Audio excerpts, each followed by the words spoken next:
এখানে যদি প্রিপোজিশন যুগে অবজেক্ট না থাকে তাহলে ভার্বের প্যাসিভ ফর্ম ইউজ করতে হবে। আবার দেখো অ্যাজ সুন অ্যাজ যুক্ত অ্যাফার্মেটিভকে নেগেটিভ করার সময় অ্যাজ সুন অ্যাজের পরিবর্তে নো সুন আর হ্যাড ব্যবহার করতে হয়। যেমন as soon as the thief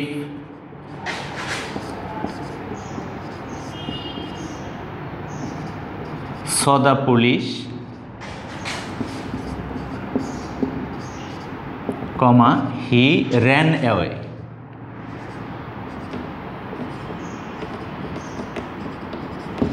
As soon as the thief saw the police, comma he ran away. Police চোরকে দেখা মাত্রই সে দৌড়ে পালালো। এই অ্যাজ সুন অ্যাজ যুক্ত অ্যাফার্মেটিভকে নেগেটিভ করার সময় অ্যাজ সুন অ্যাজ এর পরিবর্তে লিখবা নো সুন আর হ্যাড। এইটার পরিবর্তে আমি লিখব নো সুন আর হ্যাড। লেখার পর এই subject no sooner had the thief, no sooner had the thief. এখন এই ক্ষেত্রে ভার্বের 3 নম্বর ফর্ম অর্থাৎ V3 যেটাকে আমরা বলি ভার্বের পাস্ট পার্টিসিপল ফর্ম, এখানে এই ভার্বের পাস্ট পার্টিসিপল ফর্ম করতে হবে। তাহলে no sooner had the thief সয়ের past participle form seen, the police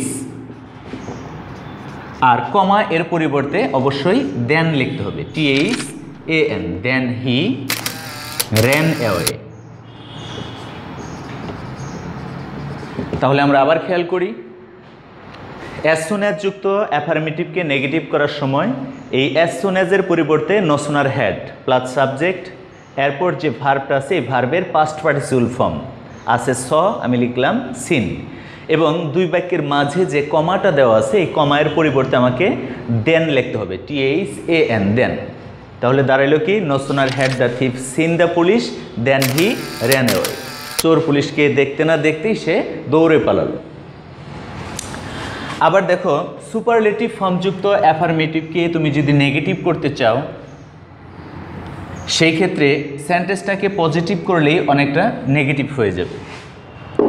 যেমন he is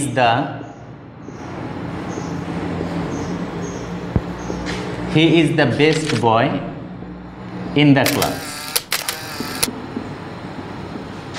he is the best boy in the class. এরকম যদি এই superlative form good, better, best ভার্বের সুপারলেটিভ ফর্ম অ্যাডজেক্টিভের যদি সুপারলেটিভ ফর্ম থাকে সেই ক্ষেত্রে আমাকে কি করতে হবে, এটাকে পজিটিভ বানাইতে হবে। পজিটিভ করতে গেলে শুরুতে লিখতে হবে নো আদার, নো আদার লেখার পর সুপারলেটিভ ফর্ম এর পরবর্তী অংশ সমূহ, তবে এখানে যদি অফ এনি বা অফ অল থাকে সেটা বাদ যাবে। আর খেয়াল রাখতে হবে নো আদারের পরের নাউনটি কখনোই প্লুরাল হয় না, নো আদারের পরের নাউনটি সর্বদাই সিঙ্গুলার হয়। যাই হোক no other boy in the class, no other boy in the class, তারপর ভার্ব ইজ। এখন যেহেতু আমি পজিটিভ ডিগ্রি করব, পজিটিভ ডিগ্রির চিহ্ন আমাকে সো অথবা অ্যাজ ইউজ করতে হবে।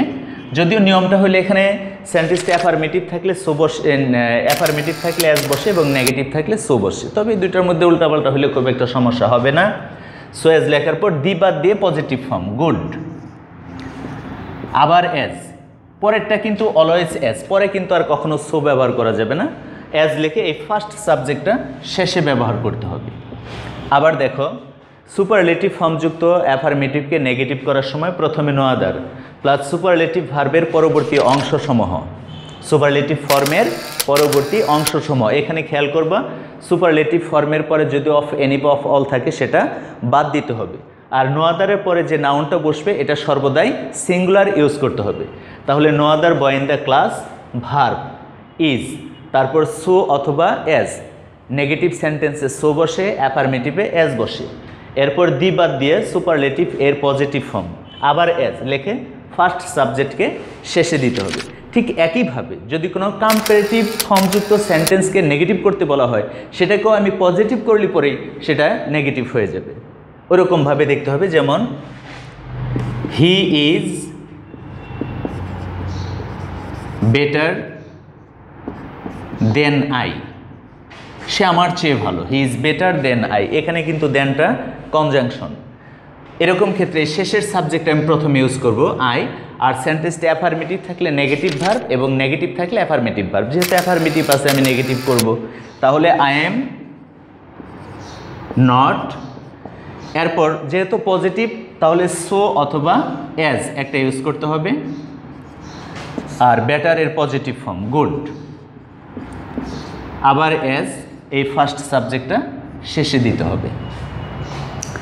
আবার খেয়াল করো,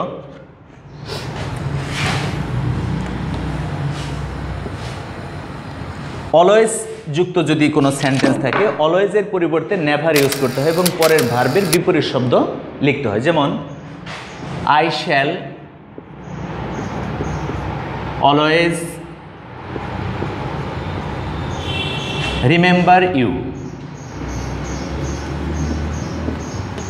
I shall always remember you, আমি সর্বদাই তোমাকে স্মরণ রাখব। তাহলে আমরা যখন নেগেটিভ করব লিখব আই শ্যাল অলওয়েজের পরিবর্তে নেভার, আই শ্যাল নেভার। এখন এই রিমেম্বার এর অ্যান্টোনিম কি? রিমেম্বার মানে স্মরণ করা, তাহলে ফরগেট মানে I shall never forget you, I shall never forget you, আমি তোমাকে কখনোই ভুলে যাব না, মানে আমি তোমাকে সর্বদাই স্মরণ করব। আবার বাক্যে যদি সামটাইমস থাকে, যেমন এরকম যদি থাকে হি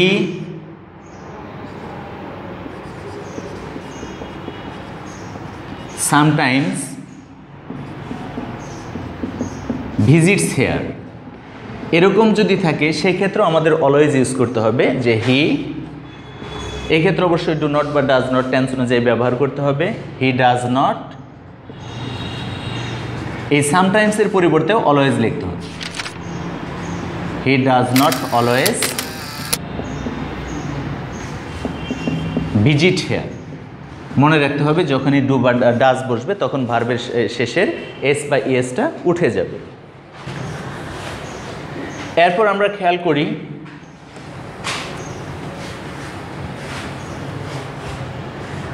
সেন্টেন্সে যদি মেনি থাকে, যেমন I have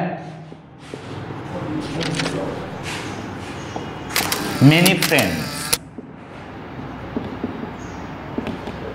I have many friends, এরকম যদি হয় তো এই মেনি এর পরিবর্তে আমাকে, যেমন I have many friends, I have not a few friends, many এর পরিবর্তে নট এ ফিউ এবং এ ফিউ এর পরিবর্তে not many.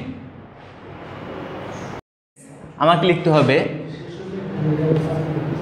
I have not a few friends.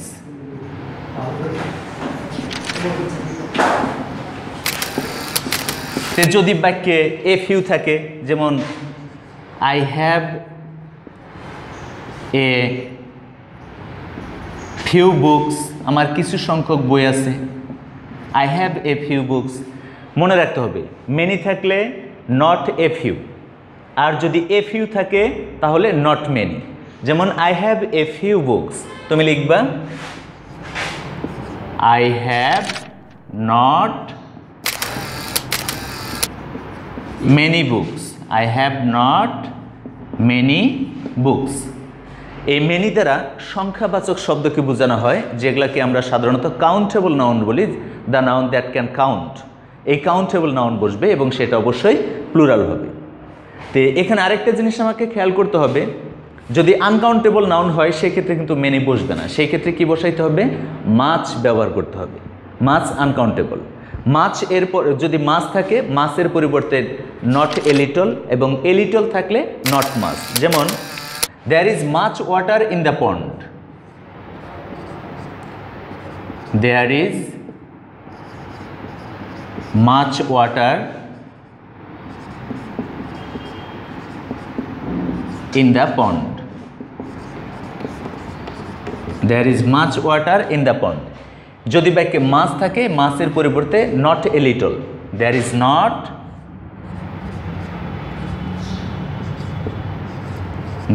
not a little water in the pond.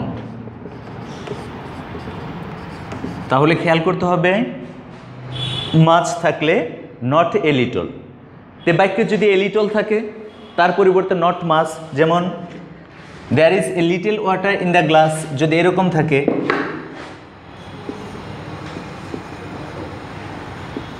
There is a little water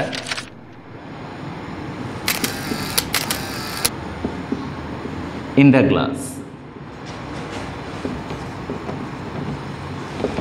আচ্ছা, আমি negative করব, there is not much water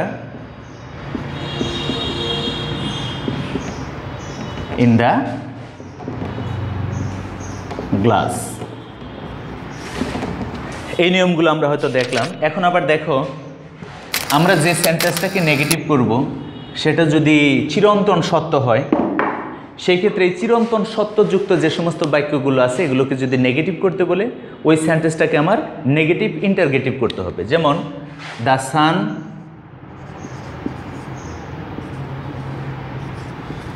rises in the east.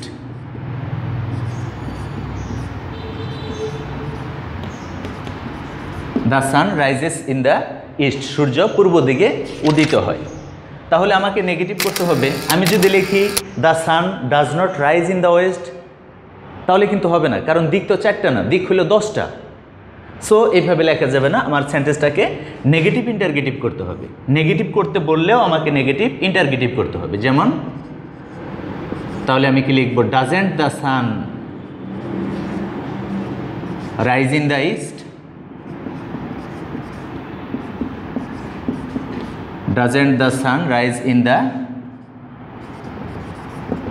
ঠিক এরকমভাবে চিরন্তন সত্য হইলে পরে সেন্টেন্সটাকে নেগেটিভ করতে বললেও সেটাকে আমাদের নেগেটিভ ইন্টারগেটিভ করতে হবে।